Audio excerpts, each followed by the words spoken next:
ఇటుండు మన first lucky winner Balachandrudu అయితే వచ్చినాడు సెకండ్ టైం, కానీ బ్యాడ్ లక్. మన సెకండ్ లక్కీ విన్నర్ వచ్చేసి మీ పేరు తరుణ్. హాయ్, ఎలా ఉంది ఫీలింగ్? మీ ఫీలింగ్ ఎలా ఉంది? ఎగ్జైట్మెంట్లో ఉన్నావా?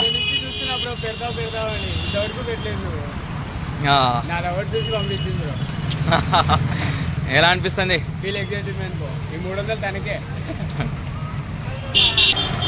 Thank you, Banyan Pala Official. Do follow Banyan Pala Official.